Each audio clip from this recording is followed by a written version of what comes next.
Evelyn Moore stepped off the bus, the cold air of Umuokirika filling her lungs. The town was much smaller than she had remembered, barely a dot on the map of her youth. As a journalist, she had seen her fair share of mysterious locations, but this place felt different. She had returned to the town after receiving a strange letter from her late grandmother, urging her to find the truth. The letter hinted at an ancient power hidden in the nearby forest and spoke of voices only Evelyn could hear. Her grandmother had disappeared decades ago under mysterious circumstances, leaving behind nothing but cryptic journals. Evelyn had spent years tracking down every clue, and now she was standing in the very place her grandmother had vanished. The locals were wary of her presence, whispering amongst themselves about her grandmother's past. Evelyn couldn't help but wonder, had her grandmother been part of something dark, something tied to the secrets of Umuokirika? Umuokirika was eerily quiet, the streets lined with aging houses, their peeling paint reflecting the passage of time. The small town felt as though it was holding its breath, waiting for something to happen. Evelyn checked into the local inn, a dilapidated building with an unsettling aura.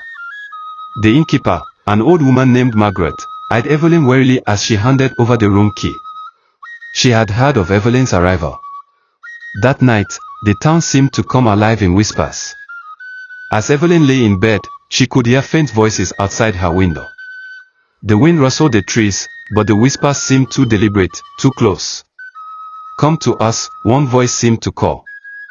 Evelyn sat up, heart racing. Was she imagining it, or had the whispers come from the forest? She had to know more, but the stories of the woods had kept the townsfolk in check for generations. No one dared venture into the heart of Umuokirika's surrounding forest. The next morning, Evelyn visited the local library, hoping to find answers. The dusty old shelves offered little more than rumors and stories passed down through generations. As she sifted through the archives, she found a journal that belonged to her grandmother. The journal described strange dreams and cryptic warnings, but what caught Evelyn's eye was a page marked with a strange symbol. The symbol looked familiar, and Evelyn realized it was the same as the one in the letter her grandmother had left her. The journal spoke of a hidden artifact deep within Umuokirika's woods, an artifact of unimaginable power. The words hinted that her grandmother had once been a part of a secretive group tasked with guarding it. But as Evelyn read on, the tone shifted to one of fear, with her grandmother warning her to stay away from the forest. Was it too late? The following day, Evelyn returned to the stone circle. Lucinda was gone, leaving only a warning scrawled on a piece of paper: "The path you choose will cost you everything." The whisper still echoed through the forest, louder now than ever. Evelyn followed the voice, stepping deeper into the woods. It was as if the forest itself was guiding her toward the artifact.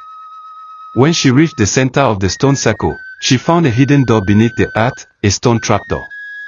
It was heavy, but she managed to push it open. Below, in a chamber filled with strange markings, lay the artifact. A glowing stone, pulsing with a faint, otherworldly light. As Evelyn reached out to touch it, the whisper stopped. Everything fell silent. But just as her fingers brushed the stone, a powerful force knocked her back, sending her sprawling across the ground. Evelyn's heart pounded as she struggled to stand. The air was thick with an invisible energy, as though the forest itself had come alive in protest. The artifact paused in the distance, but Evelyn couldn't reach it. She felt something, a presence, lurking just out of sight, watching her every move. Was it the artifact itself, or something far darker? She tried again, but as she neared the stone, a figure stepped out of the shadows. It was her grandmother. Or at least, it looked like her. But something was different. The woman before her had cold, empty eyes and a twisted smile. "You shouldn't have come here," the figure said, its voice no longer warm or loving, but harsh and distorted. The figure of Evelyn's grandmother loomed over her, a specter of the past come to life. Evelyn backed away, her breath shallow and panicked. "No, it can't be you," she whispered, her heart racing. But the figure laughed. "The artifact calls to you, Evelyn," it hissed. "It knows you.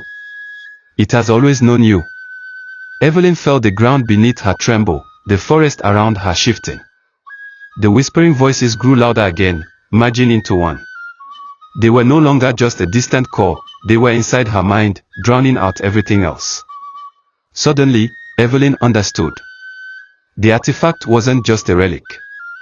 It had a consciousness, a power that could bend reality itself. And it had been waiting for her, all along. With the truth revealed, Evelyn stood at a crossroads. The artifact offered her power, but at what cost? To claim its power was to become its vessel, forever bound to its will. Her grandmother had tried to resist, but in the end, she had failed. The artifact had consumed her, just as it was now trying to consume Evelyn.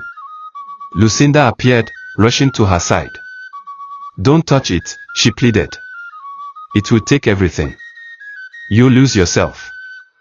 But Evelyn, consumed by the voices, reached for the artifact again, determined to unlock its secrets. It was her destiny, wasn't it? To claim the power that had been meant for her all along. Evelyn's fingers brushed the surface of the glowing stone. As she touched it, a wave of energy rushed through her, overwhelming her senses. The world around her seemed to bend and twist. Images of her grandmother's past flooded her mind, showing her sacrifice and the price she had paid for the artifact's power. It was too late for Evelyn to turn back now. In a flash, the artifact fused with her being, and she felt a surge of power. But with it came a terrible price. She could hear the whispers of her grandmother's voice, now trapped within the artifact, begging Evelyn to resist. It was too much. Evelyn could feel her soul beginning to unravel. The forest trembled as Evelyn's transformation began. The artifact had claimed her, but it also gave her the strength to fight back. She could hear the whispers, but now she controlled them.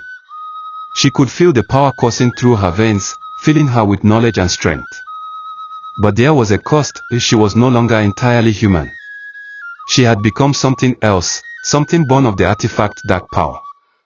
Lucinda stood at the edge of the clearing, watching helplessly as Evelyn changed before her eyes. "You've become what you feared," she whispered, her voice full of sorrow.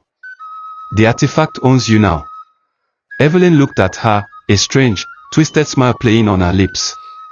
"No. I own it." Evelyn's transformation was complete. She had become one with the artifact, its power flowing through her like a river. But as she gazed into the depths of her new existence, she realized the cost. She had lost everything that made her human, her emotions, her past, and her connections to the people she loved. She was now a vessel of pure power, trapped in a cycle of darkness. Lucinda had tried to warn her. But it was too late. Evelyn had embraced the power, and now there was no turning back. The artifact had claimed her soul, and she had become its new guardian. Would she be able to protect Umuokirika from the same fate that had befallen her grandmother? Or would she become its next victim? Evelyn stood at the edge of Umuokirika, her eyes scanning the horizon. The whispers had subsided, but the weight of the artifact's power still lingered. She had become its guardian, just as her grandmother had before her. But unlike her grandmother, Evelyn would not fall victim to the artifact's will. She would protect the town, but at what cost? The burden of guarding the artifact would weigh on her for the rest of her life. As she walked away from the stone circle, the whispers faded into the wind. The power was hers, but it would never be enough to fill the emptiness inside her. Evelyn had become something more than human, but she was also something less. The guardian's burden was hers to bear, and she would carry it alone. The end. Thanks for watching.